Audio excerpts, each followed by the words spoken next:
Père béni, nous voulons te dire merci. Nous voulons te célébrer ce soir parce que tu es un Dieu amour, Seigneur.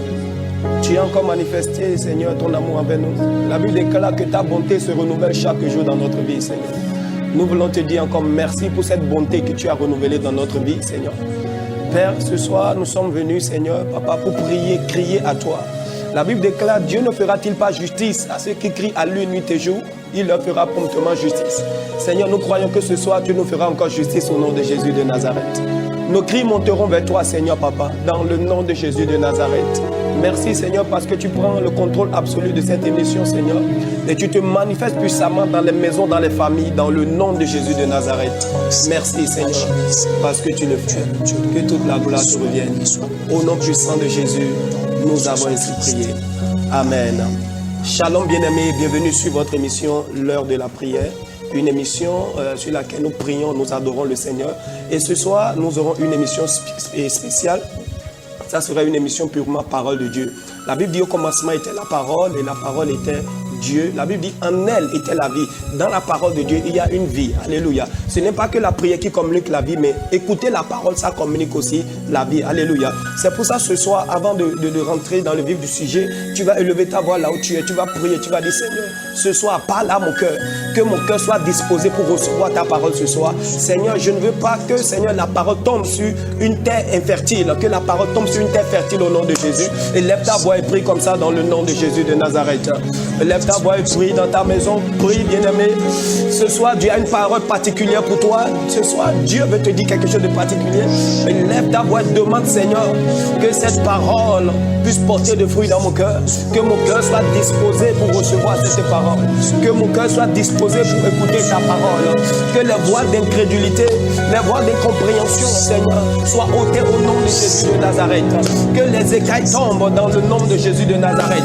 Que mon esprit soit disposé, Seigneur, pour recevoir ta parole. Seigneur, une seule parole de ta part ce soir peut transformer ma vie. Une seule parole de ta part ce soir peut changer les choses dans ma vie, Seigneur. C'est pour ça, Seigneur, j'ouvre mon cœur, Papa. J'ouvre mon esprit, Père, pour recevoir ta parole ce soir.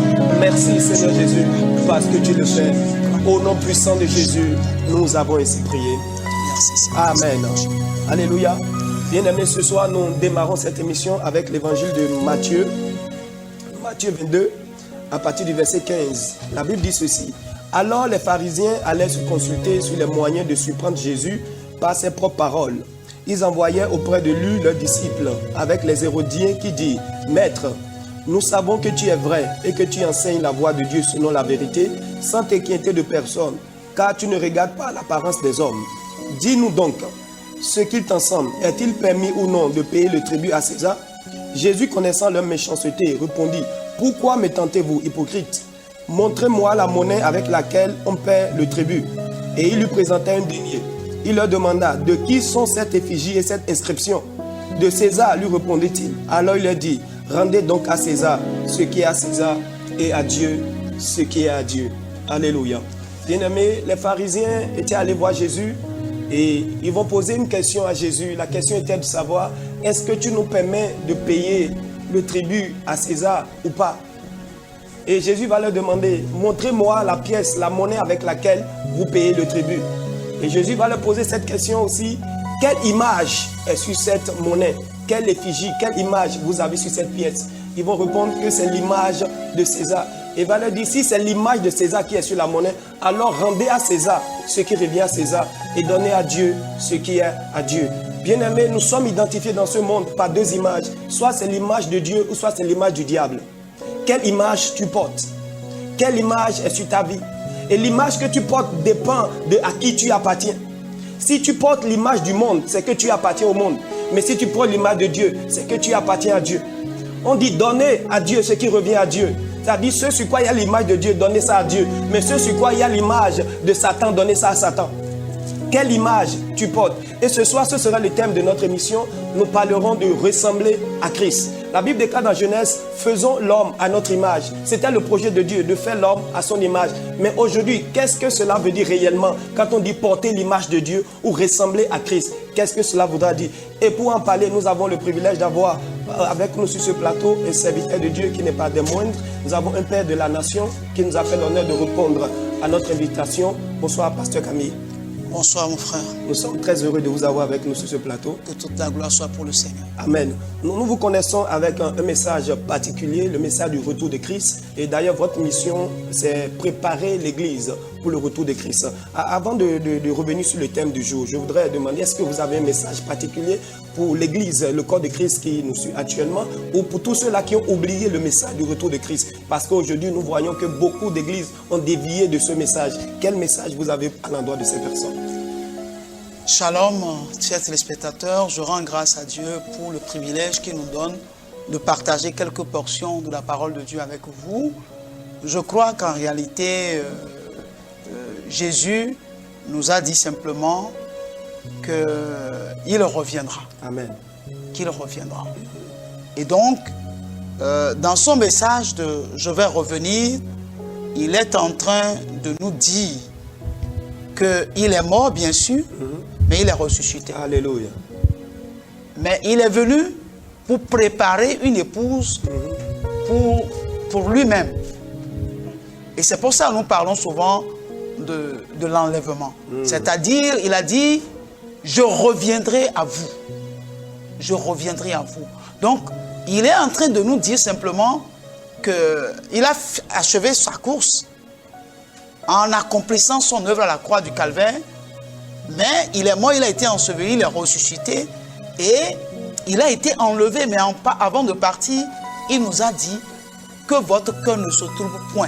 Croyez en Dieu et croyez en moi. Dans la maison de mon Père, il y a plusieurs demeures. Si cela n'était pas, je vous l'aurais dit. Et donc il dit, je reviendrai. Et parce que quand j'aurai fini de préparer une place pour vous, je reviendrai pour vous chercher. Pour que là où je suis, vous y soyez aussi. Alléluia. Donc l'espérance du chrétien, c'est le retour du Seigneur. Parce que la terre n'est pas notre demeure. Oh, yes. Notre patrie, c'est la cité céleste. Il a dit dans le livre de Jean, chapitre 17, dans sa prière sacerdotale, il dit, ils sont dans le monde, mais ils ne sont pas du monde. Donc nous n'étant pas du monde, mais il nous a laissés dans le monde pour impacter le monde par notre présence et par notre ressemblance à Christ. Alléluia. Et donc, c'est maintenant que nous devons, n'est-ce pas, et impacter le monde par notre ressemblance à Christ. Parce que bientôt, le roi des rois viendra chercher son épouse. Alléluia. Pour que là où il est, nous puissions y être aussi. Il a dit, je m'en vais vous préparer une place. Tout chrétien qui oublie que Jésus-Christ est parti pour lui préparer une place, pour aller le chercher et l'amener là où il est, c'est qu'il a déjà perdu la foi. Et je voudrais dire à nos téléspectateurs, et nous sommes déjà au temps de la fin, et nous voyons tout ce qui se passe dans le monde. Nous ne sommes pas là ce soir pour parler, n'est-ce pas, du retour du Seigneur, non pas non plus pour parler des signes de son avènement, mais nous voulons dire à tous ceux qui nous écoutent que son retour est imminent. Alléluia. Et que chacun de nous n'a qu'à commencer par se préparer pour ce retour imminent. Et que toute la gloire soit pour le Seigneur. Oh, alléluia. Et je crois que l'apôtre Paul a bien dit, il dit, si c'est seulement sur cette terre que vous aurez de l'espérance, il dit, vous êtes plus que malheureux. Alléluia. Notre espérance ne doit pas être sur cette terre, mais nous devons espérer le retour de Christ. Et c'est en espérant ce retour que nous nous préparons réellement pour l'accueillir. Alléluia. Pasteur, tout à l'heure, nous allons revenir sur le thème du jour, mais avant, nous allons adorer le Seigneur. Et parlant de l'adoration, ce soir, Dieu nous a fait grâce aussi d'avoir une chanteuse qui nous est venue tout droit des États-Unis. Et elle est là avec nous. Bonsoir, Alisa. Soyez bénis. Comment vous allez? Je vais bien. On est très ravis de vous avoir avec nous sur ce plateau. Merci beaucoup. Vous êtes au Bénin depuis quelques moments pour une tournée, présenter aussi votre album. En quelques secondes, est-ce que vous pouvez nous parler de cet album-là? Oui, cet album est intitulé Saint-Esprit, parce que nous sommes, comme Papa l'a dit, nous sommes dans les derniers temps. Et nous devons toujours restaurer le message du Saint-Esprit, qu'il est là avec nous. Et c'est lui qui nous soutient, c'est lui qui nous aide à vivre cette vie chrétienne victorieuse, cette vie chrétienne abondante. Donc, le Saint-Esprit est un album de 14 titres. Wow. 7 en anglais, 7 en français. Wow.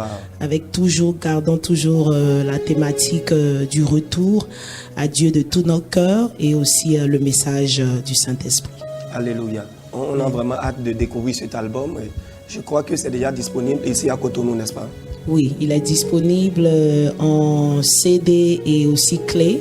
Ok. Mais généralement, tout le monde préfère les plateformes digitales de streaming et téléchargement et surtout sur YouTube. Alléluia. Et ce soir, Dieu va vous utiliser pour nous, pour passer ce temps d'adoration. Alors, voici le temps d'adoration avec la chantre Alisa.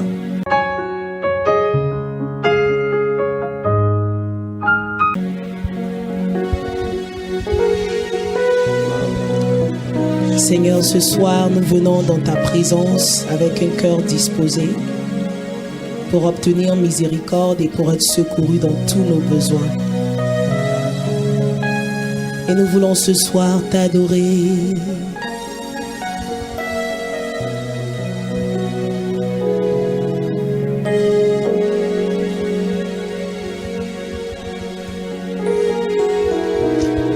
Tu es le Dieu de ma vie. En toi j'ai trouvé le salut. Reçois, ô Dieu, l'adoration d'un cœur que tu as lavé. Je veux t'adorer ce soir. Dis avec moi, oh, oh, oh. Je veux t'adorer. Que ce soit ta prière ce soir. Oh Père, je veux t'adorer. C'est mon désir ce soir. Oh, oh. Je veux t'adorer. Je veux t'adorer. Père, nous t'adorons.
Jésus, sois élevé.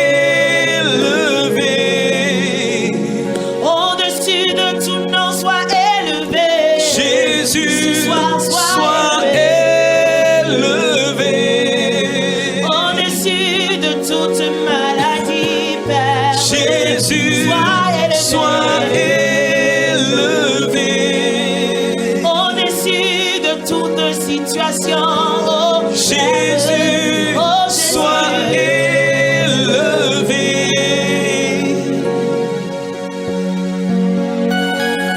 Jésus, Jésus, tu es mon ami. Tout le temps. Jésus, tu es mon ami. Est-ce que quelqu'un peut le dire? Tu es Jésus, tu es mon ami. tu es mon ami. Tu dis nous sommes tes amis.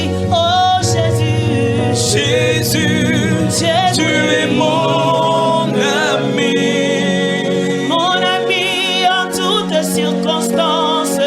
Jésus, celui qui n'abandonne pas, tu es mon celui qui ne rejette pas. ami. Il est ton ami de tous les jours. Jésus, C'est Jésus-Christ. tu es mon ami. Oh, oh, oh.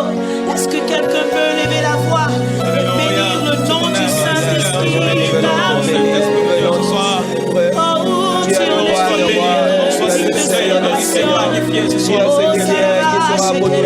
Nous te célébrons, Seigneur. Le plus grand Nous ami. te levons, Seigneur. L'ami Sois qui ne magnifié, déçoit jamais. Bénissons ton nom, Père. Père de la terre, Fidèle. nous te Nous célébrons, célébrons Quel que ton soit nom, la Père. situation, la Nous circonstance, célébrons ton tu nom, ne changes Père. pas. qui est là Tu pour es le nous même tout hier, temps, aujourd'hui, tout le temps. Tu as éternellement. vaincu. Oh C'est Jésus, notre Tu as ami, été Seigneur. de la mort et de Oh, séjour de fidèle, mort. l'humanité n'a jamais sois connu glorifié, cette gloire, Seigneur, Jésus. Papa. Sois exalté. Sois nous te célébrons, t'honorons, te glorifions, tu es notre Tu en es ami. digne, Père.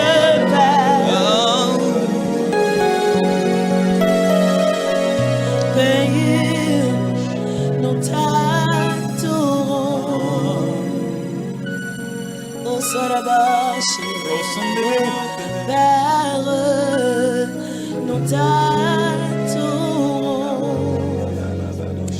Alléluia. Tu vas élever ta voix pour saturer cette atmosphère de la louange. Alléluia, Oh, alléluia. Saraba, Shekere Baba. T'adorons ce soir, Esprit de Dieu.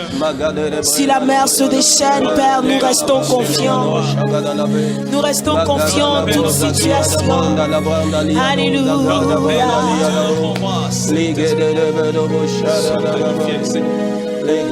Sois glorifié, sois honoré ce soir. Oh, Oh, merci. Saraba.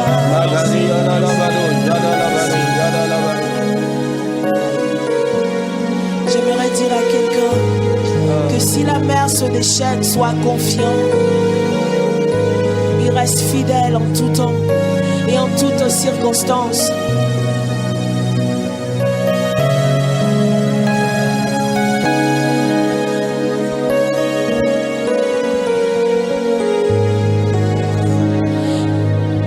Si la mer se déchaîne, si le vent souffle fort,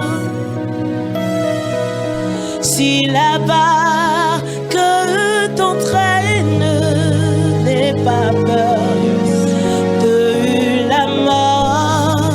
Si la barque t'entraîne, n'aie pas peur de la mort. Si la mer se déchaîne, Si la mer se déchaîne, si le vent souffle fort, si la barque si t'entraîne, la barque t'entraîne, n'aie pas peur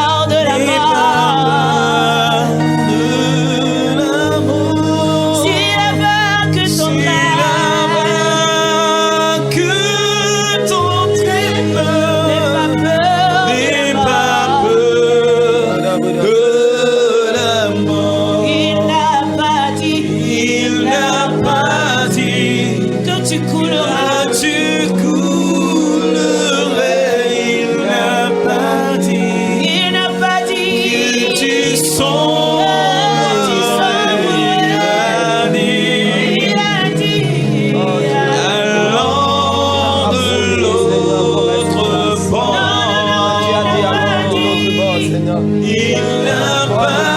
Amène-nous à notre bord, Seigneur. que tu coulerais.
Bien-aimé, que tu cours. tu ne resteras pas dans cette situation. Il n'a pas dit. Oh yes. Il n'a pas dit que tu sombreras dans cette situation. Mais il t'a promis et il a dit. Allons de l'autre bord. Soit Dieu te fait sortir de cette situation. Passons à une autre dimension. Maintenant, dans le nom de Jésus, tu ne resteras pas à la même position. Dieu te change de position. La dimension de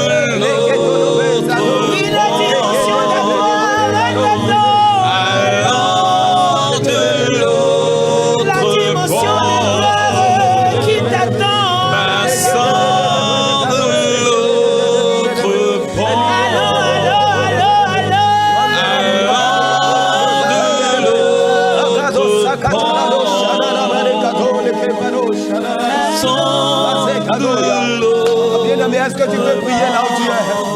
Dis, je ne resterai pas dans cette situation. Je ne mourrai pas dans cette situation. Je ne mourrai pas dans cette situation.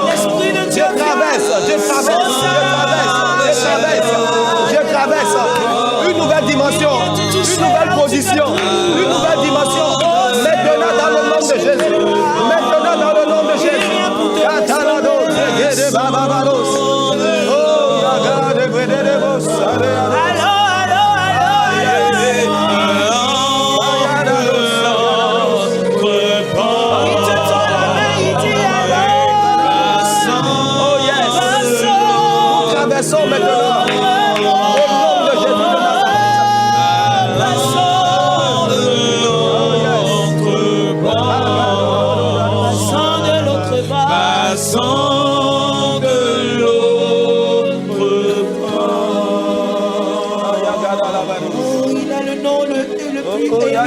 Au-dessus de toute la terre.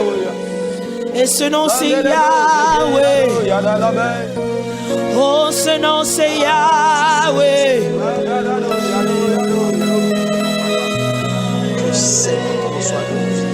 Il a dit, lorsque je serai élevé, j'attirerai à moi les hommes. Alléluia. Oh, Saraba, Shekelebaba, Sereba.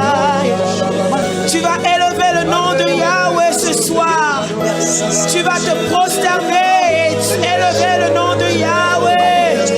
Oh, Saraba, Shekelebaba, Sereba. Oh, Père, mon âme te loue et tout en moi te loue, fils. Oh, Yahweh, tu es élevé au-dessus de tout. Merci, Saint-Esprit. Yahweh, Yahweh, tu es élevé au-dessus de tout. Est-ce qu'on peut proclamer le nom de Yahweh? Yahweh, Yahweh, Yahweh, Yahweh, tu es élevé au-dessus de tout. Nous voulons élever le nom de Yahweh. Yahweh, Yahweh, Yahweh, tu es élevé au-dessus de tout.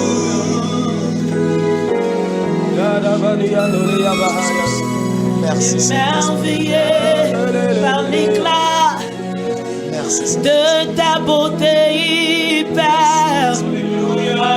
Tous les anges se prosternent et chantent à l'unisson. Quand je suis émerveillé par l'éclat de ta splendeur, mon Père, je veux joindre ma voix aux anges et dire que tu es grand. Nous disons Yahweh, Yahweh, Yahweh, Yahweh, Yahweh, Yahweh. Tu es élevé au-dessus de tout. Au-dessus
Commence par lever le Seigneur dans ta maison maintenant, dans le nom de Jésus.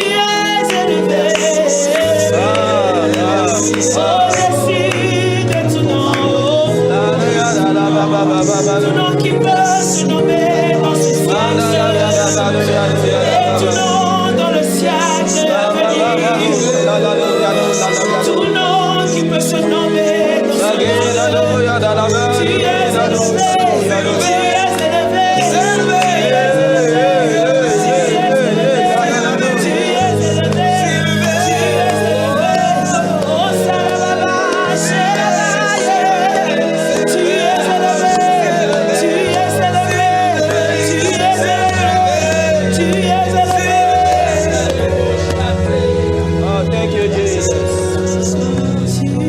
Tu es Merci Seigneur. Merci Saint-Esprit. Amen les bras sous katalabado.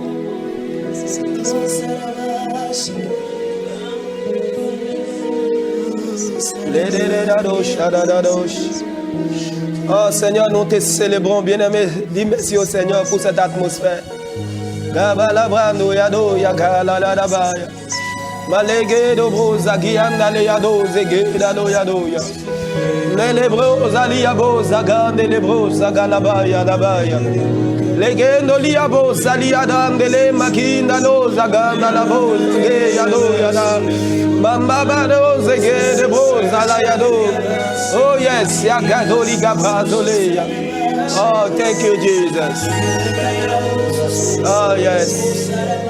Écoute cette parole. David a dit, même si je traverse la vallée de l'ombre de la mort, je ne crains aucun mal, car tu es avec moi. Bien-aimé, tu ne mourras pas dans cette vallée. Au nom de Jésus de Nazareth, tu la traverseras et tu iras sur la montagne dans le nom de Jésus. Tant que le Seigneur est avec toi, bien-aimé, tu ne peux pas rester là, au nom de Jésus de Nazareth. Il dit, même si tu traverses les grandes eaux, il dit, l'eau ne peut pas te submerger. Alléluia. Il dit, même si tu traverses le feu, la flamme ne peut pas te consumer. Alléluia. Il faut que tu sois encouragé ce soir, bien-aimé. Cette situation ne dominera pas au nom de Jésus. L'ennemi n'aura pas le dernier mot sur ta vie. Dans le nom de Jésus de Nazareth, la situation la passera et Dieu sera glorifié dans ta vie. Dans le nom puissant de Jésus de Nazareth. Thank you, Jesus. Merci, Saint-Esprit, parce que tu le fais. Que toute la gloire te revienne. Au nom puissant de Jésus, nous avons ainsi prié. Amen. Waouh. Que le Seigneur soit loué. Chante de Dieu, que le Seigneur vous bénisse. On a passé un merveilleux moment d'adoration et je crois que le Seigneur a été puissamment glorifié ce soir. À présent, nous allons revenir sur le sujet du jour, ressembler à Christ. Homme de Dieu, le projet de Dieu au début, c'était créons l'homme à notre image. Et aujourd'hui, nous voulons parler de ressembler à Christ. D'abord, on ne peut pas ressembler à quelqu'un qu'on ne connaît pas. Avant de ressembler à quelqu'un, il faut que vous connaissiez parfaitement la personne. Et je m'en vais vous demander qui est Christ pour qu'on puisse lui ressembler. Gloire à Dieu. Alléluia. Je crois que le livre de 1 Jean, chapitre 5, verset 21, nous a dit « Christ est le Dieu véritable et la vie éternelle. » Amen. Et donc, Christ, c'est Dieu. Et Dieu, au commencement, a déclaré « Créons l'homme à notre image et à notre ressemblance. » Mais le péché a fait chuter l'homme. Et l'homme a quitté la position où Dieu l'avait placé en tant que sa ressemblance. Et la Bible dit que le péché est rentré dans le monde par le premier Adam. Et c'est par lui que le monde entier a connu la chute.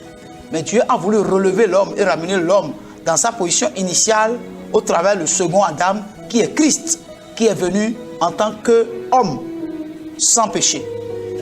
Parce que Christ n'a pas été conçu par une relation sexuelle, mais il a été conçu par la vertu du Saint-Esprit au travers de la vie de Marie, qui était encore vierge. Bien sûr fiancée à Joseph, mais elle n'était pas encore mariée, elle était encore vierge. Quand l'ange Gabriel l'a visité pour lui dire qu'elle tombera enceinte, et Marie lui a dit, mais je n'ai pas encore connu d'homme. comment cela peut se passer. Et donc, l'ange Gabriel lui a dit, c'est par la vertu du Saint-Esprit que un fils naîtra, il sera appelé fils de Dieu.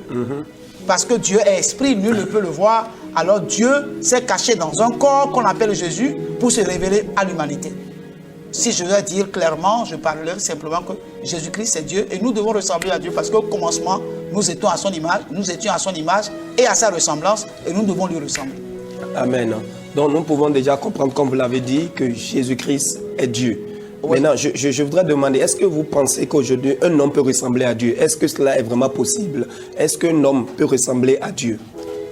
Oui, un homme peut ressembler à Dieu, puisque le problème, je viens de dire tout à l'heure que la mort du Christ et sa résurrection a repositionné les choses de manière à ce que la Bible dit, pour être sauvé, il faut croire en Christ.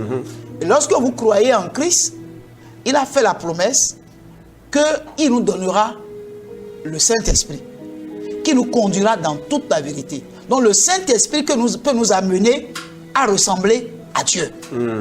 Et donc, Jésus va nous dire, le Père qui m'a envoyé est avec moi.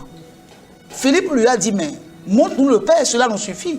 Il dit à Philippe, mais depuis longtemps que je suis avec vous, tu ne m'as pas connu. Pourquoi me dis-tu, montre-nous le Père, cela nous suffit? Le Père est en moi.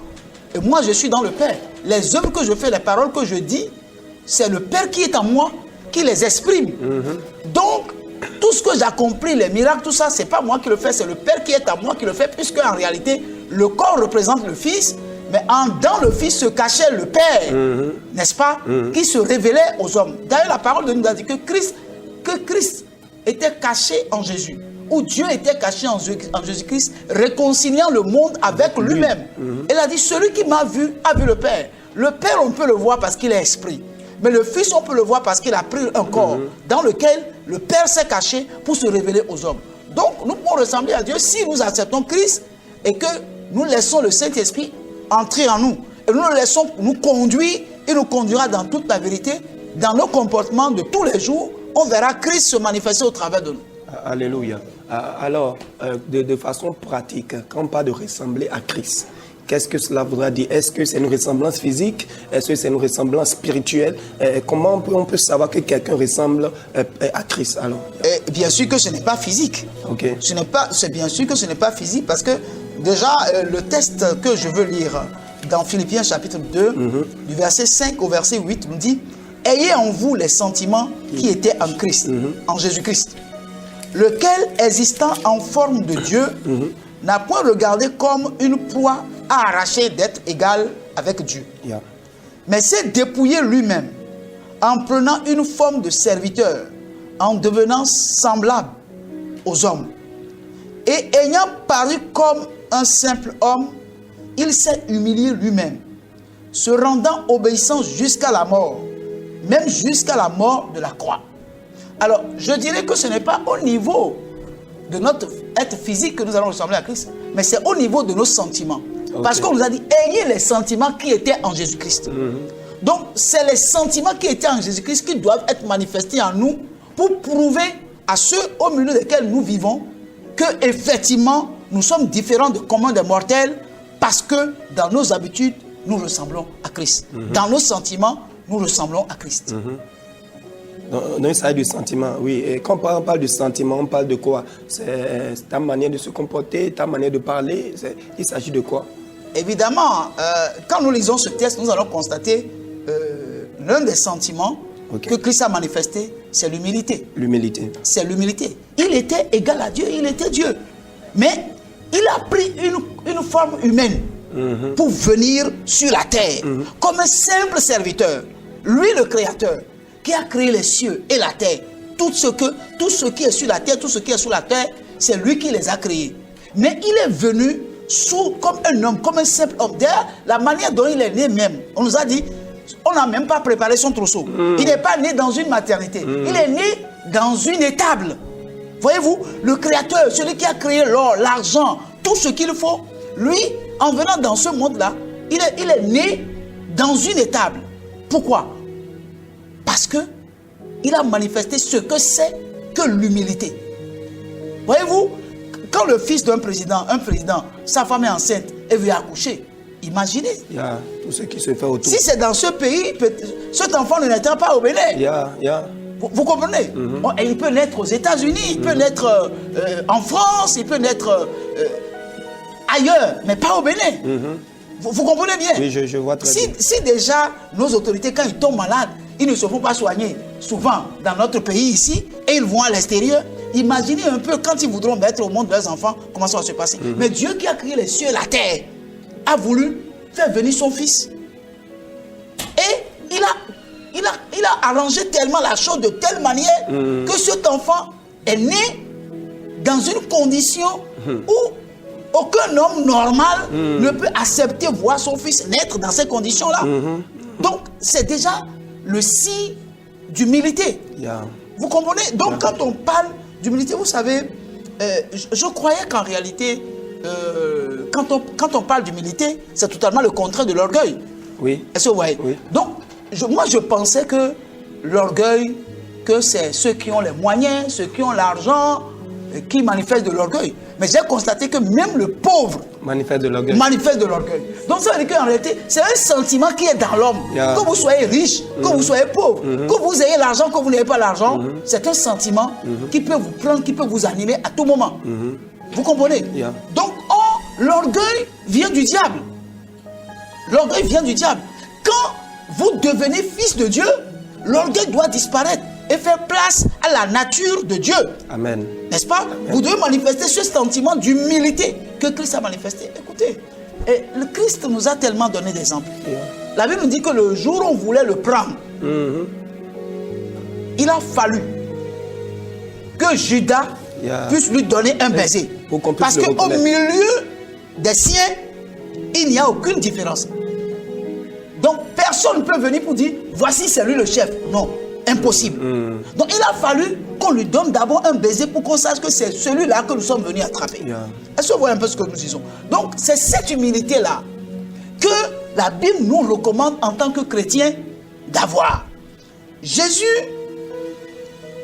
nous a donné un exemple typique d'humilité. Il dit lorsque vous êtes invité à une fête et que celui qui vous a invité est même votre ami sincère, et que vous venez à la fête, prenez soin d'aller vous asseoir derrière. Ne vous asseyez pas devant, de peur que, en arrivant, ils vous disent, oh mais toi tu es déjà de la maison, tu n'as pas besoin de t'asseoir ici. Laisse d'autres personnes s'asseoir là et qu'ils te prennent de devant pour t'amener derrière. C'est une honte. C'est une honte. Mais quand tu es derrière, il vient et il constate que, il te cherche parmi les gens, il ne te trouve pas, il va te trouver derrière. Il va aller jusque derrière pour te chercher. Tous ceux qui étaient là seront étonnés de te voir et vont chercher à connaître qui c'est.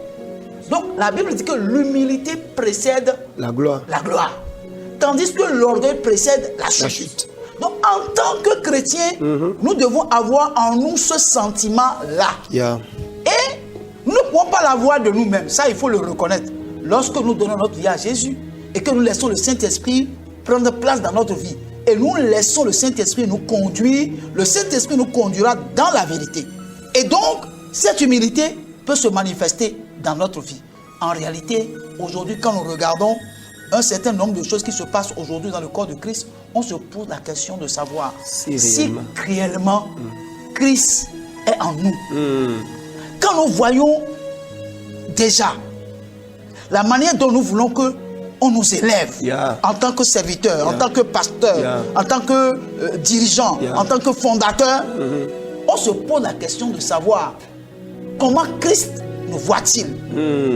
Si aujourd'hui nous voyons des fois les accoutrements que nous portons pour nous faire distinguer de certaines catégories de personnes ou de serviteurs de Dieu, on se pose la question de savoir si les autorités veulent mettre la main sur quelqu'un parmi nous, comme ça a été le cas de Jésus. On n'a même pas besoin de demander à qui est le responsable. Le responsable, on le voit déjà directement. On peut aller directement vers lui pour le prendre. Mais la Bible dit que nous devons avoir les sentiments qui sont en Jésus-Christ. L'humilité, la simplicité. L'humilité et cette simplicité-là. Mais homme de Dieu, aujourd'hui, comme vous le dites, vous rentrez dans certaines églises, vous voyez d'abord le fauteuil du pasteur. C'est un gros fauteuil. qui est assis là. Est-ce que ça ne dénote pas de l'orgueil? Est-ce que ça ne montre pas qu'on est en concurrence? C'est comme si on veut montrer que c'est nous les responsables. Non, je ne saurais le dire. Je ne saurais le dire. Vous comprenez ce que je dis? Mais chacun de nous doit pouvoir s'examiner.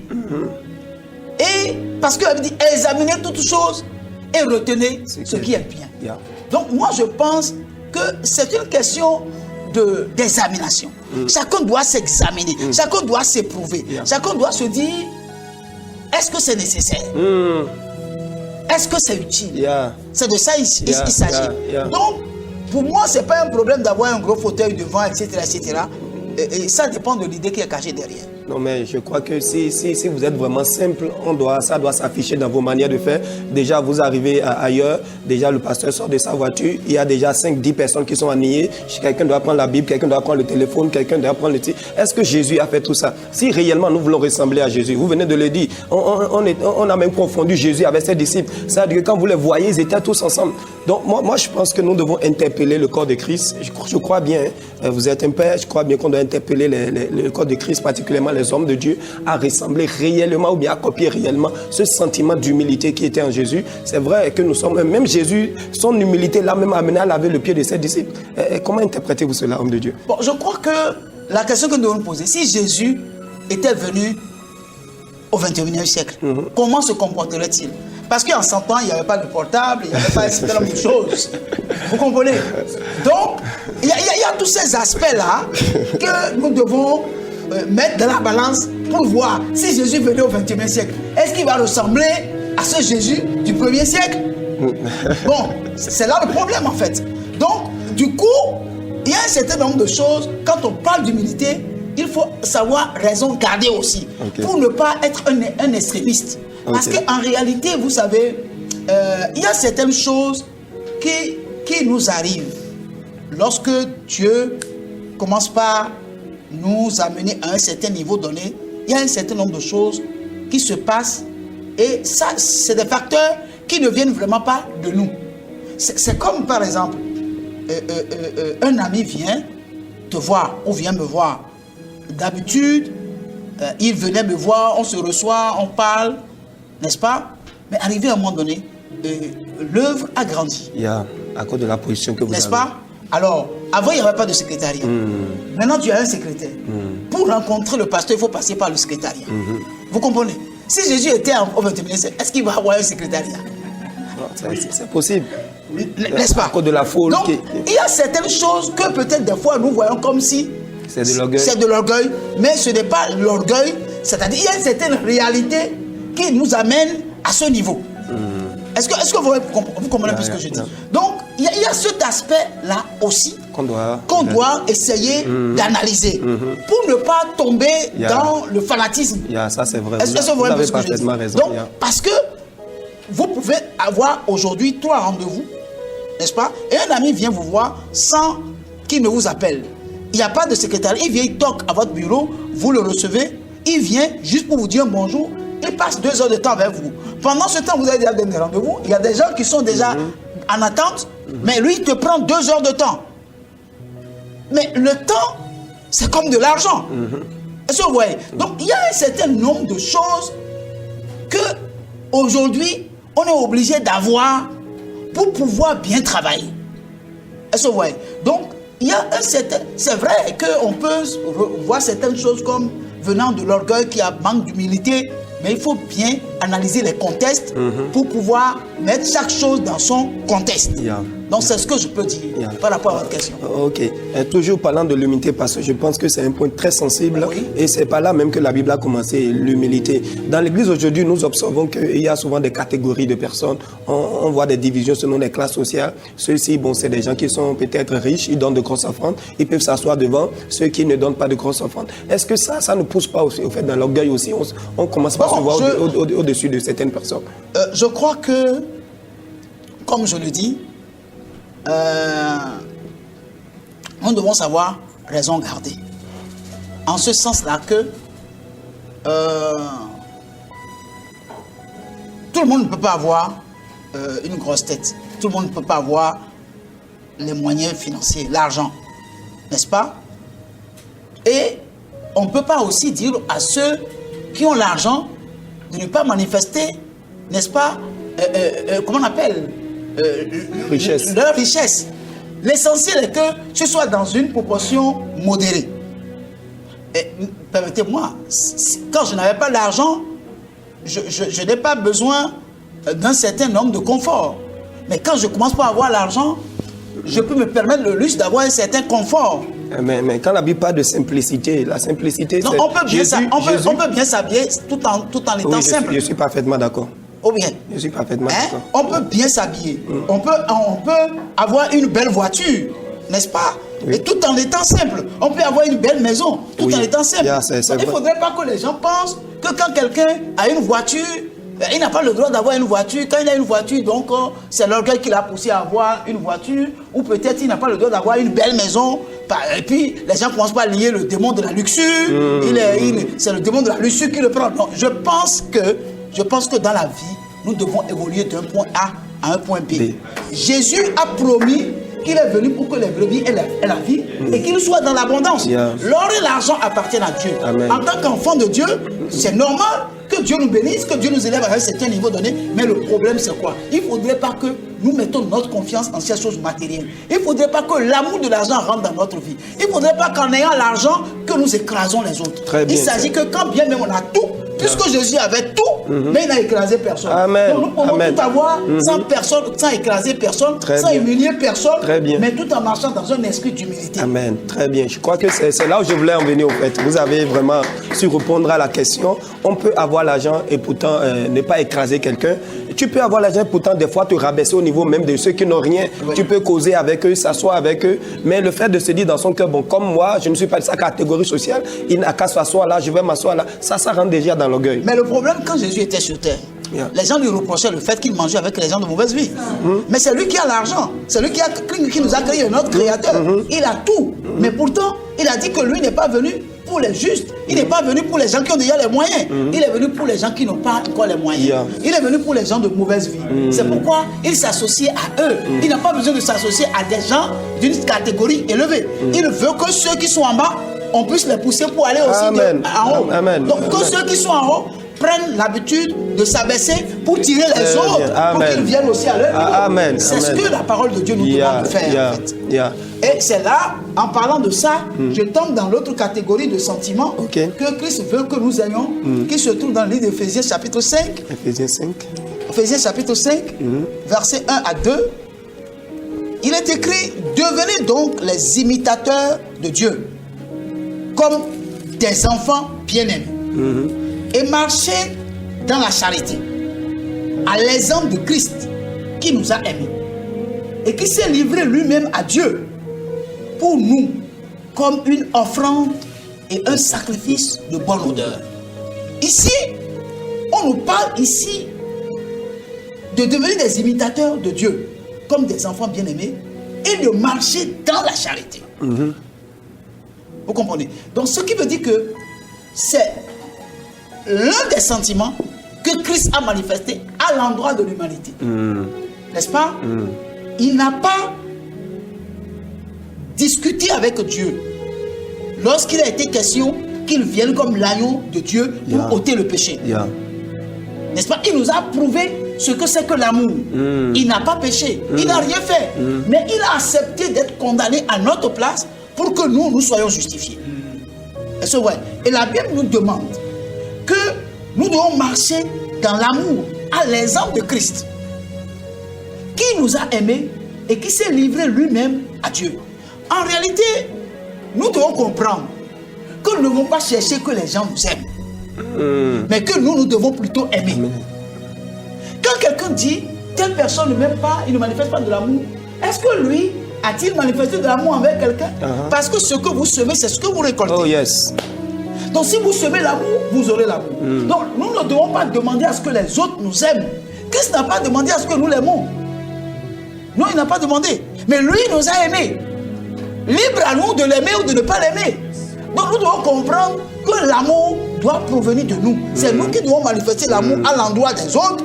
Si les autres manifestent l'amour à l'endroit de nous, ce n'est pas un problème. Mais nous ne devons pas réclamer l'amour des autres. Nous devons nous préoccuper de que est-ce que nous avons de l'amour à donner? Pour les autres, Qu'as-tu donné toi? Est-ce que tu as donné de l'amour? Pourquoi tu réclames de l'amour des autres? On ne nous a pas demandé de réclamer l'amour des autres, mais on nous a demandé d'aimer les autres. On dit aime ton prochain comme toi-même. Donc ça veut dire que nous devons nous préoccuper d'aimer plus que de chercher à ce que les gens nous aiment. Puisque Christ a dit, s'ils m'ont aimé, ils vont aimer. S'ils m'ont haï, ils vont vous haïr. Or, ils ont haï plus Christ que l'aimer. Mais malgré qu'ils haïssaient Jésus, Jésus l'aimait encore davantage. Mais aujourd'hui, nous réclamons que les gens nous aiment. Et nous refusons que les gens nous haïssent. Or, Jésus a dit, s'ils m'ont aimé, ils vont vous aimer. S'ils m'ont haï, ils vont vous haïr. Donc, en réalité, le chrétien ne doit pas rechercher plutôt l'amour. Il doit plutôt donner l'amour. Maintenant, si les gens le haïssent, il doit comprendre. Il est en train de ressembler à Christ. Parce que quand vous ressemblez à Christ, les gens vont vous haïr. Les gens ne vont pas vous aimer. Vous comprenez? Donc, il n'est pas question que nous, en tant que chrétiens, nous réclamons l'amour. Et c'est à cause de ça, beaucoup de personnes quittent les églises locales pour dire non, on ne m'aime pas, il n'y a pas d'amour ici, etc., etc. Ceux qui sont en train de fuir les églises locales pour chercher l'amour, c'est eux qui ont des problèmes. Parce que Jésus n'a jamais dit que les gens vont nous aimer. Il a dit, s'ils m'ont aimé, ils vont vous aimer. S'ils m'ont haï, ils vont vous haïr. Mais montrez-moi un passage dans la Bible où les gens ont manifesté de l'amour à l'endroit de Jésus. Mais pourtant, il a aimé tous. Pourquoi nous, en tant que chrétiens, nous ne voulons pas supporter de la part des hommes la haine et manifester à l'endroit de ceux qui nous haïssent l'amour? Puisque Jésus a dit, si vous saluez les gens qui vous saluent, qu'est-ce que vous faites d'extraordinaire? Mais c'est lorsque vous saluez ceux qui ne veulent pas vous saluer que vous êtes le fils du royaume. Mais pourquoi nous voulons que si l'autre, il faut que l'autre m'aime pour que je puisse l'aimer? Non, ce n'est pas une tontine. Ce n'est pas une tontine. Donc, l'amour est obligatoire. Un chrétien, celui qui a rencontré Christ, qui est né de nouveau, qui a le Saint-Esprit en lui, doit aimer. Il doit aimer sans attendre en retour qu'on l'aime. Oui, pasteur, est-ce que vous êtes en train de dire à quelqu'un qu'on a maltraité, quelqu'un à qui on a fait vraiment du mal, vous êtes en train de demander à la personne d'aimer toujours celui qui lui a fait du mal? Est-ce que vous pensez que c'est possible? J'ai causé avec une seule la dernière fois. Elle me disait, mon papa m'a vraiment abandonné, m'a maltraité. Dans mon cas, j'ai de la haine pour lui. Est-ce que vous demandez à quelqu'un comme ça de continuer à aimer? Il y a combien de pourcentage d'enfants qui ont été maltraités par les parents? Gloire à Dieu. Il faut rendre grâce à Dieu que les parents ont eu le privilège de nous mettre au monde. Même s'ils nous ont maltraités, ils ne nous ont pas tués à la naissance. Ils nous ont permis de naître, de grandir. Celui qui dit mes parents n'ont pas aimé, est-ce que ça veut dire que son papa n'a rien fait de positif dans sa vie? Non. Le passé est le passé. Il faut apprendre à laisser ce qui est passé derrière soi et avancer. On ne peut pas continuer à ressasser et qu'on appelle ce qui s'est passé. Ça, si vous passez votre temps à parler du passé, mais vous n'allez pas avancer. Vous comprenez un peu ce que... Et la Bible a dit que les enfants doivent honorer mes parents ont été mauvais, ils m'ont frappé, ils ne m'ont pas mis à l'école, tout ça. Mais que je vis encore, la Bible me demande d'honorer mes parents. Wow. Et en tant qu'enfant de Dieu, la meilleure manière d'honorer ses parents, c'est de les aimer tels qu'ils sont. Amen. Parce que c'est Dieu qui transforme les gens. La Bible a dit, honore ton père et ta mère et tu auras combien? Une vie prolongée. Yeah. N'est-ce pas? Bon, est-ce qu'ils veulent vivre longtemps? Ils veulent vivre longtemps. Ceux qui disent mes parents m'ont maltraité, je ne peux jamais l'aimer. Est-ce qu'ils veulent une longue vie? Puisque la Bible a dit, c'est en les honorant que nous aurons une longue vie. Qu'ils nous fassent du mal ou qu'ils ne nous fassent pas du mal, ce n'est pas ce qui est important. Qu'est-ce que la Bible dit? Nous devons honorer nos parents. Honorons nos parents simplement, tout court, pour que Dieu prolonge la durée de notre vie et que Dieu nous accorde la grâce de vivre heureux. Si quelqu'un vit heureux, il ne peut pas être contre ses parents. Oh, mon parent, la sorcellerie. Mais il a la sorcellerie, mais il ne t'a pas encore tué. Tu es encore vivant. Parlant de la sorcellerie, pasteur, est-ce que vous pensez qu'un chrétien doit aimer le sorcier qui lui veut du mal? La Bible dit aimez vos ennemis, mais comment la personne veut me tuer puis je dois l'aimer encore? Je vais vous poser une question. Je vais vous dire quelque chose. La femme qui a été surprise en flagrant délit d'adultère, quand ceux qui voulaient la lapider l'ont emmenée vers Jésus, ils ont dit à Jésus, cette femme, nous l'avons attrapée en flagrant délit d'adultère. Mais est-ce que l'adultère se fait seul? Non. Ou l'homme avec qui elle commettait l'adultère? L'homme n'était pas là. Mais je vous dirai que l'homme est là parmi les gens. Et avec la pierre aussi. Ah, ça c'est une révélation. Je n'ai jamais imaginé ça. Mais Jésus n'a pas beaucoup parlé. Il a dit que celui... Qui est celui qui a donné la loi à Moïse? C'est pas Jésus. Yeah. N'est-ce pas? C'est pas lui Jésus qui a donné la loi à Moïse. Mais lui, il a dit que celui d'entre vous qui n'a jamais péché lance le premier la pierre. Et les autres n'ont qu'à suivre. La Bible dit, il a baissé la tête, il a commencé par écrire par terre. Quand il a relevé la tête, il a vu les pierres, mais il n'a pas vu ceux qui portaient les pierres. Et la dame seule debout. Et il dit, femme, où sont ceux qui te condamnaient? Il dit, ils sont tous partis. Jésus était le seul juste, celui qui n'a jamais péché. Donc c'est lui qui est qualifié pour lancer le premier la pierre, mais il n'a pas lancé. Oh yes. Il dit, femme, va. Parce que moi-même je te condamne pas. Mais ne pêche pas. Va, mais ne pêche plus. Comment vous pouvez dire que l'homme que Dieu a créé à son image, que vous appelez sorcier, comment vous avez dit que vous allez le haïr alors que Dieu continue de l'aimer? La Bible dit que Dieu fait pleuvoir sur le juste et le méchant. C'est pas ce que la Bible a dit. Et toi, en tant qu'enfant de Dieu, tu n'as pas le caractère de ton père. Tu veux sélectionner, c'est-à-dire tu sais retirer l'eau froide de l'eau chaude. Comment ça peut se faire? Comment ça peut se faire? C'est pas possible. Quand tu es un enfant de Dieu, tu dois aimer. Pour le monde. Alors ceux qui ont maltraité Christ, qu'est-ce que Christ a dit à la croix? Il dit, Père, pardon, le cas ne sait pas ce qu'ils sont en train de faire. Ceux qui l'ont frappé, la manière de l'ont frappé, ils ne sont pas des sorciers. Ce ne sont pas des sorciers. C'est plus que la sorcellerie. Mais... Bon, maintenant, il a dit, Père, pardonne-le. Maintenant, c'est nous qui sommes ses enfants. C'est nous qui allons refuser de pardonner. Le pardon, c'est une puissance qui libère. Quiconque garde quelqu'un dans son cœur est déjà un meurtrier. Donc, tu es un sorcier lorsque tu refuses de pardonner un sorcier. Parce que quand tu le gardes dans ton cœur, tu es un meurtrier. C'est ce que la Bible a dit. Moi, je ne fais que citer les versets. Tu es un meurtrier. Maintenant, tu gardes un sorcier dans ton cœur pour dire il a voulu me manger ou bien il veut me manger. Maintenant, toi, tu es un enfant de Dieu. Comment tu penses qu'un sorcier peut te manger? Voilà, ça c'est une très belle question. Donc, le problème est là. Donc, il faut que... La Bible dit, Christ en vous, l'espérance de la gloire. Petits enfants, vous les avez vaincus, car celui qui est en vous est plus grand que celui qui est dans le monde. Maintenant, où est le problème maintenant?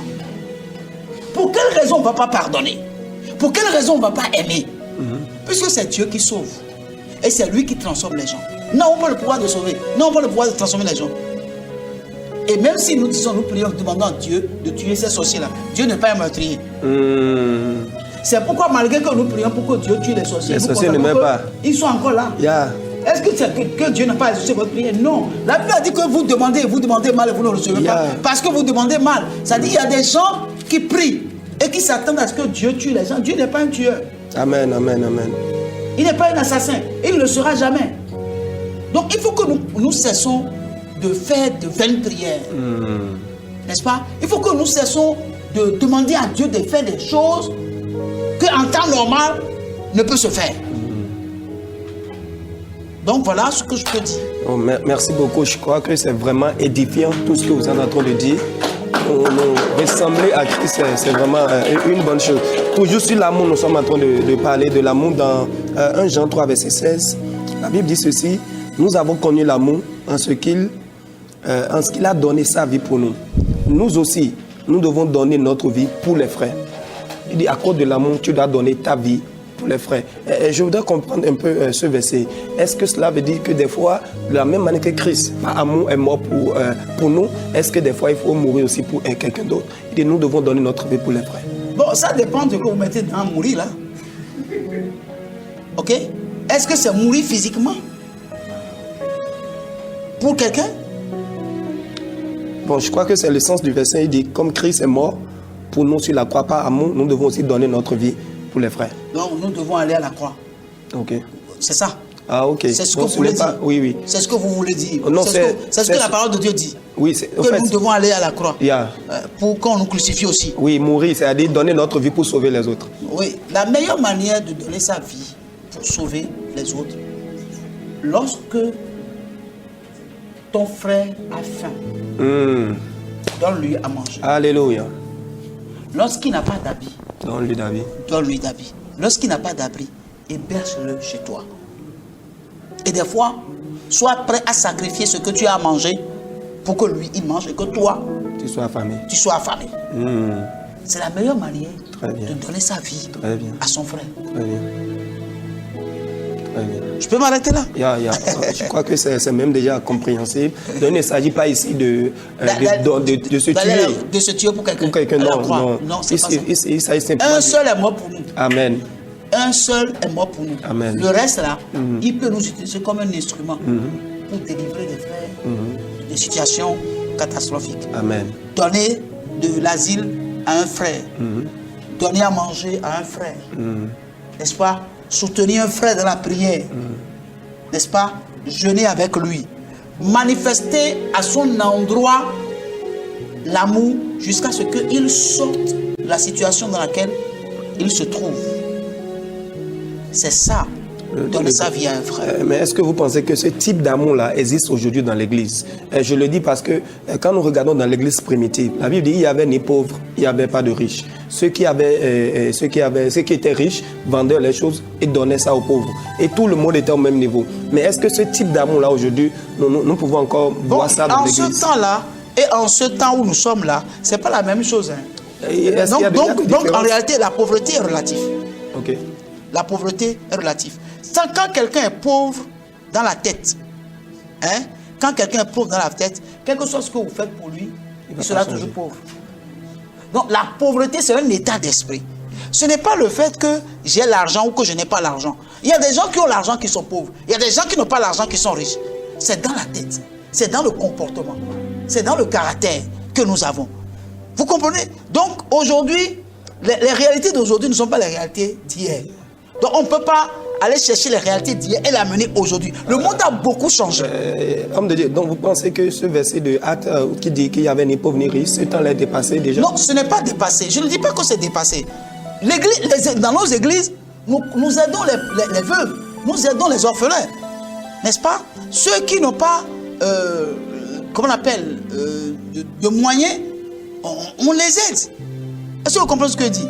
Mais le problème, c'est que lorsque celui que vous aidez, lui-même veut vivre sous l'aide, ça devient un problème. Justement. Parce qu'on ne peut pas continuer, n'est-ce pas, à te mettre sous perfusion de façon permanente. Non, il faut que celui que vous aidez puisse devenir un jour indépendant. Amen. Pour soutenir d'autres personnes. Mais dans nos églises, ce n'est pas ce que nous voyons.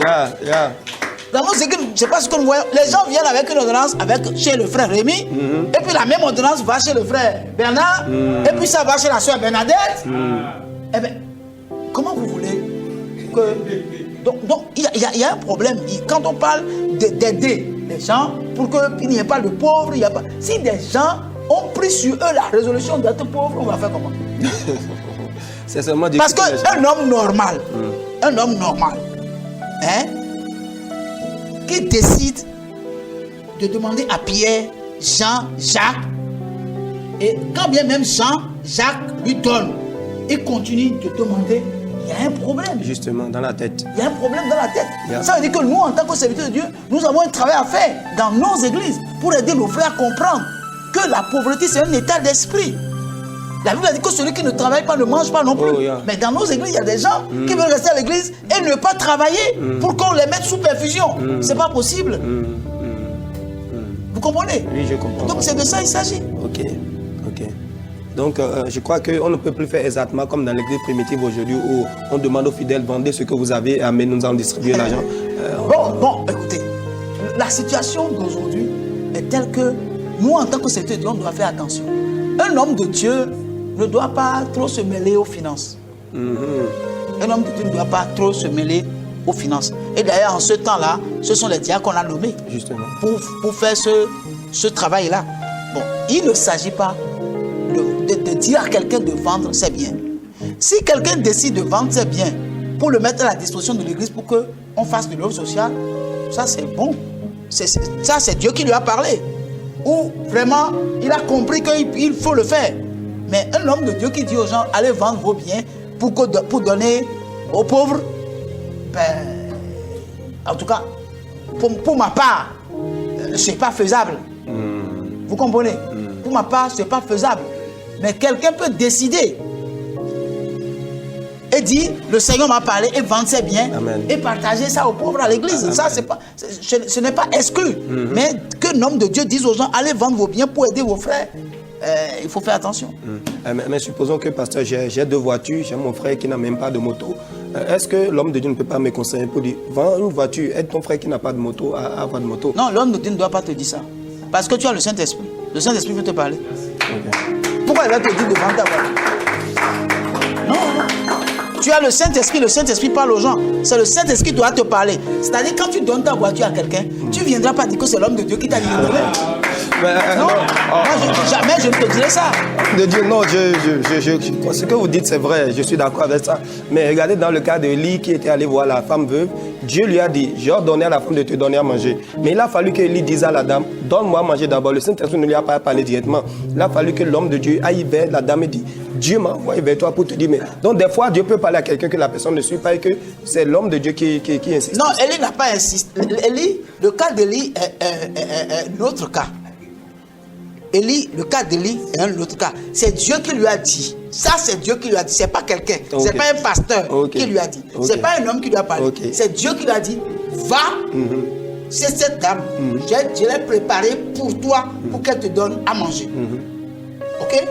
La dame est allée, mais elle aussi, elle était dans un besoin. Et quand elle est partie, elle a dit au prophète, donne-moi à manger. Le prophète lui a dit que... Non, elle a dit plutôt au prophète que son âme est vivante. Que là où elle est là, qu'elle ne possède que quelques mesures de farine et d'huile. Qu'elle va préparer juste un gâteau pour manger avec son fils et ils vont attendre la mort. C'est ça. Et l'homme de Dieu dit à la femme, ainsi parle l'Éternel. Encore là, c'est Dieu qui a parlé. Ainsi parle l'Éternel. N'est-ce pas? Va préparer pour moi. Va préparer pour moi. Et après, tu vas préparer pour toi et pour ton fils. Et vous allez manger. Donc, c'est toujours l'Esprit de Dieu qui parlait au prophète. Et la dame a le cœur disposé pour recevoir le message venant de la part de Dieu. C'est ça qui l'a sauvée. Sinon, si elle mangeait ça là, elle allait mourir avec son fils. Mais depuis ce jour-là, elle a trouvé toujours à manger jusqu'à la fin de la famine. Donc, il faut que Dieu parle aux gens. L'homme de Dieu ne doit pas dire aux gens, bon, toi, il faut faire ci. Non. Même si l'homme de Dieu reçoit le ainsi dit le Seigneur et qu'il parle au frère, il faut que le frère accepte le message. Il faut qu'il soit convaincu. On ne doit pas lui mettre une pression. Justement. Pas du tout. Justement. Wow, merci beaucoup, homme de Dieu. Je crois vraiment, je suis édifié, je suis très encouragé par tout ce que vous êtes en train de dire. Nous allons aborder rapidement le côté de pardon. Nous avons vu sur la croix, Jésus même disait, Père, pardonne les malgré que les gens sont en train de lui faire du mal. Nous avons vu ce sentiment-là en Jésus. Aujourd'hui, le pardon dans l'Église. Quel message vous avez sur ça? Moi, je crois que le pardon, Jésus a été clair. Pierre lui a posé la question, combien de fois je dois pardonner mon frère? Jésus lui a dit, 70 fois, 7 fois. Ça fait 490 fois par jour pour une seule personne. Il est quasiment impossible qu'un homme puisse pécher contre vous en une journée pendant 24 heures, 490 fois. Ce n'est pas possible. Donc, si vous pardonnez jusqu'à 490 fois et puis commet le 491e, là, vous ne pardonnez plus. D'accord? Donc, normalement, le pardon est obligatoire. Amen, obligatoire. Le pardon est obligatoire. Parce que celui qui garde son frère, c'est lui qui est malade. Parce que lorsque vous voyez quelqu'un contre qui vous avez quelque chose, votre sentiment change. Hein? Même si vous êtes dans la joie et que la personne là apparaît, votre joie disparaît. Donc c'est vous plutôt qui a de problème. Celui que vous condamnez là n'a pas de problème. Peut-être lui ne sait même pas que vous avez quelque chose contre lui. Yeah. Donc vous vous rendez vous-même prisonnier en refusant de pardonner. Il vaut mieux pardonner que de ne pas pardonner. Beaucoup de personnes souffrent d'ulcères, tout ça là. Et ils pensent que c'est quand vous êtes rancunier, vous sécrétez, comment on appelle, un liquide qui vous rend malade. Il y a, c'est-à-dire, quelqu'un qui ne pardonne pas ne peut pas sourire. Or, le sourire est thérapeutique. Vous comprenez? Donc, il faut toujours donner un sourire à quelqu'un. Il faut tout. Et Jésus a dit, soyez toujours joyeux. Soyez toujours joyeux. Quelqu'un qui ne pardonne pas ne peut pas avoir la joie. Ça, c'est pas possible. Donc, comme vous l'avez dit, le pardon est obligatoire. Obligatoire pour le chrétien. Pour le chrétien. Pour le chrétien. Donc, qui que ce soit, quel que soit ce que la personne t'a fait, tu as l'obligation de lui pardonner. Même si c'est toi qui as raison. Bien-aimé, une fois que Jésus a pardonné sur la croix, tu es obligé de pardonner. Peut-être ça fait des années, tu as gardé ton mari dans le cœur, tu as gardé ta femme dans le cœur, peut-être c'est une amie qui t'a offensé et tu as dit, je ne pardonnerai jamais parce que ce qu'il m'a fait, c'est déjà trop grand. Bien-aimé, tu dois abandonner. Si Jésus a pardonné sur la croix, il faut que tu pardonnes. Et quand tu pardonnes, ce n'est pas pour forcément le bien de l'autre, mais c'est aussi pour ton bien. L'homme de Dieu l'a dit que des fois, le pardon te rend esclave. Le manque de pardon te rend esclave. Le manque de pardon te rend prisonnier. Il faut décider maintenant de ressembler à Christ. Pardonne, quel que soit ce que la personne t'a fait. Tu peux même décider de prendre ton téléphone là où tu es. Appelle la personne. Dis, je sais que tu m'avais offensé, je sais que tu m'as fait du mal, mais je décide aujourd'hui là où je suis de te pardonner. Tu verras que des portes qui étaient fermées depuis des années, ces portes s'ouvriront pour toi. Amen. Au nom de Jésus de Nazareth. Alléluia. Homme de Dieu, nous continuons encore 2 ou 3 questions. Nous allons finir l'émission. Parlant de la ressemblance à Christ, est-ce que nous ne devons pas aussi ressembler ou bien copier, imiter la souffrance de Christ? Est-ce que c'est possible? C'est seulement les bonnes choses qu'il faut imiter dans Christ? Est-ce que la souffrance de Christ, est-ce qu'il ne faut pas imiter ça des fois? Bon, je crois que la souffrance n'est pas une bonne chose. Ok. Donc, il ne faut pas chercher à imiter la souffrance. Si la souffrance vient d'elle-même, le Saint-Esprit nous aidera à la supporter. Mais imiter, non. Parce que la souffrance, la Bible dit qu'il a porté nos souffrances et nos douleurs. Il a porté nos souffrances et nos douleurs. Pourquoi quelqu'un a déjà payé le prix et puis je vais encore traîner une souffrance qu'on a déjà portée? C'est pas possible. Donc il ne faut jamais imiter la souffrance. La souffrance n'est pas une bonne chose. C'est parce que ce n'est pas une bonne chose que Christ est venu porter notre souffrance. Il a pris nos douleurs. Donc il n'est plus question que nous-mêmes là, nous décidons une souffrance. Il peut arriver. Yeah. La souffrance peut arriver. Mais si la souffrance arrive, la Bible a dit il n'y a aucune tentation qui survienne, qui soit au-delà de notre capacité. Et Dieu peut effrayer un chemin. Donc, ça, la tentation peut arriver. Et quand on parle de tentation, il y a toujours une souffrance derrière une tentation. Mais imiter la souffrance de Christ, non, il ne faut même pas oser. Moi, je voudrais savoir, pasteur, est-ce que Christ a souffert pour nous ou Christ a souffert pour nous montrer qu'on doit souffrir? Non, Christ a souffert pour nous. La Bible a dit il a porté nos souffrances, il a porté nos douleurs. Il a payé le prix. La Bible dit que le châtiment qui nous donne la paix est tombé sur lui. Non, c'est la paix. Celui qui a la paix, pourquoi il va souffrir? Donc, il ne va pas montrer que nous devons souffrir, non. Il a montré que nous souffrions. Et il est venu nous enlever la souffrance et la douleur. Amen. Nous souffrions. Il est venu enlever la souffrance et la douleur. Il ne nous a pas montré le chemin de la souffrance. Il nous a montré plutôt le chemin de la paix. Il a dit, je vous ai donné ma paix. Je ne vous la donne pas comme le monde la donne. Recevez ma paix. Donc, il nous a donné la paix. Pourquoi moi-même, je vais chercher la souffrance? Non, je ne peux pas chercher la souffrance. Ça, c'est pas possible. Donc, mettez ça sur mon compte. Le chrétien ne doit pas souffrir. Je n'ai pas dit que le chrétien ne doit pas souffrir. J'ai dit que le chrétien ne doit pas imiter la souffrance. Okay. Et ne doit pas désirer souffrir. Okay. Mais la souffrance peut arriver. Ça ne veut pas dire que le chrétien ne doit pas souffrir. Mais le chrétien ne doit pas espérer la souffrance. Le chrétien ne doit pas chérir la souffrance. Le chrétien ne doit pas imiter surtout la souffrance de Christ. Non, il ne peut pas. Qui peut supporter la souffrance de Christ? Il faut éviter ça. Amen, amen. Ok, merci beaucoup, homme de Dieu. La dernière question que j'ai à votre endroit. Christ avait une vie de prière. Oui. Aujourd'hui, beaucoup de chrétiens ils sont dans l'église, mais ils n'ont pas cette vie de prière que Christ a.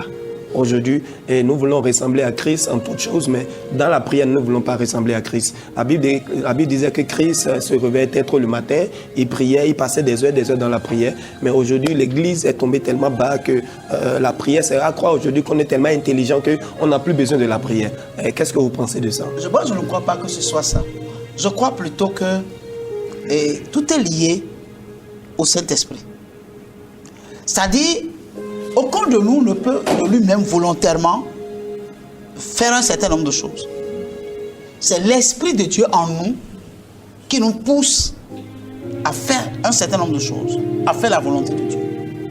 Est-ce que vous voyez un peu ce que je dis? Et je dis toujours, les conditions d'hier et les conditions d'aujourd'hui ne sont pas les mêmes. Ok? Demandez à quelqu'un aujourd'hui de se retirer, d'aller sur la montagne, comme Christ va à la montagne tous les matins. Bon, est-ce que la montagne même existe ici? Est-ce que vous comprenez ce que je dis? Donc, je pense que nous devons prier. Un chrétien doit prier. N'est-ce pas? Maintenant, il revient au Saint-Esprit de l'amener à prier comme Christ. Mais tout le monde n'a pas la même grâce de prier comme Christ. C'est une question de grâce. Mais si tout le monde doit ressembler à Christ, pourquoi ne pas désirer cette grâce-là? Non, le problème c'est quoi? Il faut aussi comprendre une chose. Christ a équilibré les choses. De manière à ce que quand vous regardez même les dons du Saint-Esprit, vous allez constater qu'il a équilibré les choses. À l'un, il a donné tel don, à l'autre, il a donné tel don, à l'autre, pour l'utilité commune. Yeah. Là où moi, je ne peux pas prier comme toi, ta prière comble un vide dans ma vie. Amen. Est-ce que vous comprenez ce que je dis? Amen. Donc, nous devons être complémentaires dans tout ce que nous faisons dans l'église. On ne peut pas, nous tous là, nous aspirons à ressembler à Christ. Yeah. Mais nous ne pouvons pas exercer tous le même ministère. Il y a des gens, la prière c'est leur ministère. Donc si tu veux prier comme eux, tu ne peux pas. Tu vas te faire du mal pour rien. Il y a des gens, ils ne peuvent pas prier plus au-delà de 30 minutes. Bon, maintenant toi tu dis non, il ne prie pas beaucoup parce que toi tu pries 3 heures. Où est le problème? Quand nous allons à table là, est-ce que nous mangeons la même quantité de nourriture? On est d'accord? Donc, il y a des gens, ils prient 30 minutes, dans les 30 minutes là, les miracles qu'ils recherchent là, ils trouvent. Maintenant, quelqu'un crie 3 heures, il n'a pas le miracle que celui qui a prié 3 heures, 30 minutes a eu. Quelle est la finalité de la prière? C'est le résultat qu'on doit. Alors, pourquoi il faut penser qu'il faut prier 4 heures, 5 heures, 6 heures? Non. Mais Dieu a donné à chacun une mesure de foi. Selon ce à quoi il a appelé. Donc il ne faut pas que celui qui prie beaucoup dise que non, l'autre qui prie 15 minutes ou 30 minutes, c'est sa capacité, que non, il ne prie pas. Qui t'a dit qu'il ne prie pas? Est-ce que Dieu l'écoute? Est-ce que Dieu les ose? Est-ce que dans les 30 minutes, quand il parle à Dieu, est-ce qu'il est satisfait? Bon, toi en 30 minutes, tu n'es pas satisfait. Tu es un turbo dans la prière. Donc il n'y a pas de problème. Il faut avancer. Mais il ne faut pas condamner l'autre pour dire que non, il ne prie pas. Non, c'est pas bon. Parce que le problème, est-ce que tous ceux qui prient ont la foi? Parce que le tout ne suffit pas de prier. Parce que tu peux prier, même 24, tu peux avoir une vie de prière 24 heures sur 24 et ne pas avoir de résultat. Si ton résultat est peu par rapport au temps que tu fais par rapport à la prière, et quelqu'un qui vient pour dire Seigneur, et il prie, n'est-ce pas? Et il prie 5 minutes. Et puis quand il prie 5 minutes, ce qu'il veut, il obtient. Bon, montre-moi ta foi, et je te montre les œuvres de la foi. C'est là le problème. Donc il ne faudrait pas que... On ne doit pas se comparer. Très bien. Et puis on ne peut pas comparer les ministères. Les gens sont là à comparer le ministère d'un pasteur, de tel pasteur à tel pasteur. Le pasteur là il prie beaucoup, l'autre il ne prie pas beaucoup. Le pasteur là il chasse beaucoup les démons, l'autre ne chasse pas les démons. Non. On n'est pas appelé au même ministère. On ne peut pas faire de comparaison. Il ne faut pas que nous nous trompons. Lisons la Bible et mettons chaque chose dans son contexte. Au lieu de faire des guerres inutiles entre nous, il y a des choses inutiles qui nous divisent. N'est-ce pas? Il faut que nous mettons ces choses de côté et que nous travaillons pour converger nos forces, n'est-ce pas, vers l'unité. Que de dire non, telle personne il ne prie pas beaucoup, telle personne il prie, il ne prêche pas beaucoup la parole de Dieu, telle personne. Non, c'est des choses que le diable utilise pour diviser le corps de Christ. Il faut que nous évitons cela. Amen. Homme de Dieu, nous tendons vers la fin de cette émission. Mais avant de vous demander comment, de façon pratique, comment nous pouvons ressembler, je voudrais vous lire ce verset. Nous allons voir quelle interprétation vous donnez à ça. Éphésiens 4, à partir du verset 11. La Bible dit, il a donné les uns comme apôtres, les autres comme prophètes, les autres comme évangélistes, les autres comme pasteurs et docteurs, pour le perfectionnement des saints, en vue de l'œuvre du ministère de l'édification du corps de Christ, jusqu'à ce que nous soyons tous parvenus à l'unité de la foi, de la connaissance du Fils de Dieu, à l'état d'homme fait, à la mesure de la stature parfaite de Christ.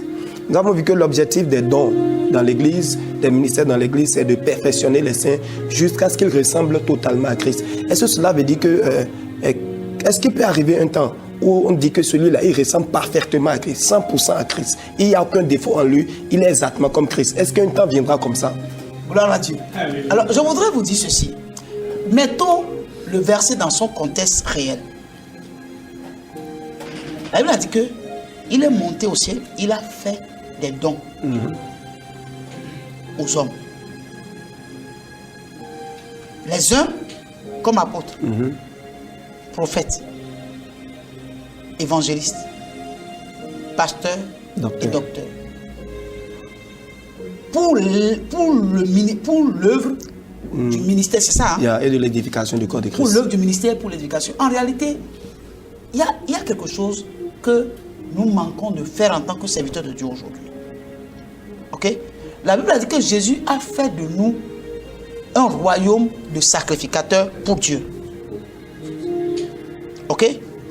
Les saints dons ministères sont là pour édifier le corps, c'est-à-dire chaque membre de l'Église, en vue que chaque membre de l'Église soit équipé pour rendre ministère pour l'édification. Or, aujourd'hui, les saints ministères non seulement jouent leur rôle, mais prennent encore sur eux la responsabilité de jouer le rôle du corps. Yeah. Parce qu'en réalité, l'Église est bancale parce que nous ne jouons pas le rôle que nous devons jouer. Lorsque nous équipons le corps prend l'équipement qu'on lui a donné pour rendre ministère maintenant.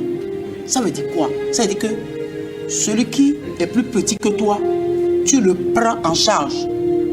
Et ce que tu as, tu lui communiques pour l'amener à ton niveau. Yeah. Pour que dans l'église, il n'y ait pas des gens bancals. Justement. Vous comprenez? Ça veut dire quoi? Ça veut dire que dans l'église, quand vous venez à l'église, vous ne venez pas comme un étranger dans la maison de Dieu. Vous devez comprendre qu'on vous équipe, les saints ministères vous équipent pour que vous vous rendez ministère. Ça veut dire qu'aucun de vous, en tant que membre de l'église, ne doit critiquer l'un ou l'autre. Parce que, avant de critiquer quelqu'un, il faut amener la personne à ton niveau. Justement. Et c'est comme ça que chaque membre du corps sera édifié et parviendra à l'état parfait du Christ. Okay. Mais tant que chaque membre du corps ne joue pas le rôle, ne rend pas son ministère vis-à-vis de l'autre, quel que soit ce que les 5 ministères vont faire, les membres de l'église locale, la plupart d'entre eux seront bancals. Yeah. Et c'est pourquoi nous constatons qu'il y a beaucoup parmi nous qui sont charnels et très peu sont spirituels. Et lorsque vous avez été équipés et que vous ne rendez pas un ministère tel que la parole de Dieu dit, ça vous rend orgueilleux. Arrivé à un moment donné, vous pensez que vous connaissez déjà tout. Et c'est ça qui fait que certaines personnes se lèvent pour dire « Dieu m'a appelé, je suis pasteur ». Alors qu'ils ne sont pas appelés pour être pasteurs. C'est qu'en réalité, le rôle qu'ils devaient jouer pour édifier les autres frères, il ne l'a jamais fait. Justement, ça c'est pertinent. Donc, voilà. Très pertinent. Donc je remets le passage dans son contexte. Okay. Dans son contexte réel. Okay. Parce que nous tendons toujours vers la perfection. Okay. Nous ne sommes pas encore parfaits. Non. Quand ce qui est parfait va venir, Amen. hein, Amen. nous allons le voit tel qu'il est. Et nous serons tels qu'il est. Et nous serons tels qu'il est. Ah, wow. Mais tant que ce qui est parfait n'est pas encore venu, nous continuons toujours à travailler. N'est-ce pas? Quand je dis travailler, c'est continuer à nous soumettre au Saint-Esprit pour qu'il nous conduise dans le chemin de la grâce. Amen. Amen. Alors, homme de Dieu, nous allons finir cette émission en quelques minutes seulement. Dites-nous comment, de façon pratique, nous avons vu comment ressembler. Maintenant, comment est-ce que cela est possible? Est-ce qu'il y a des procédures? Est-ce qu'il y a des choses à faire? Comment est-ce que cela est possible? Bon, je pense qu'une chose, je dirais seulement une chose. Nous nous remettons dans la grâce du Seigneur. Vous comprenez? Nous n'avons pas à nous battre pour devenir ce que nous sommes déjà. Christ a tout accompli. Amen. Ce qui reste, c'est nous laisser au Saint-Esprit de nous guider. Parce que le problème, il y a une chose. La Bible a dit que le Saint-Esprit, celui qui est fils là, c'est celui qui est conduit par le Saint-Esprit. Tu peux être enfant de Dieu, mais tant que tu n'es pas encore fils, il y a une certaine responsabilité que tu ne peux pas avoir de la part de Dieu. Il y a un certain niveau de révélation que tu ne peux jamais avoir parce que tu es un enfant. Et c'est quoi la Bible a dit dans Galates? Que l'enfant est mis sous tutelle. Quand bien même il est l'héritier de tout, n'est-ce pas? Il n'a pas droit à la gestion. Mais il est l'héritier. On le met sous tutelle. Et parmi nous, il y a beaucoup de personnes qui sont sous tutelle. C'est pourquoi il y a un certain niveau, n'est-ce pas, de bénédiction que certaines personnes n'arrivent pas à atteindre à cause de leur état d'enfance. Que Dieu vous garde et qu'il vous bénisse. Amen. Qu'il vous bénisse aussi. Pasteur, je vais conclure cet entretien avec ce verset de 2 Corinthiens 3, 18. Nous tous, qui le visage découvert, contemplons dans un miroir la gloire du Seigneur, nous sommes transformés en la même image de gloire en gloire par le Seigneur, l'Esprit.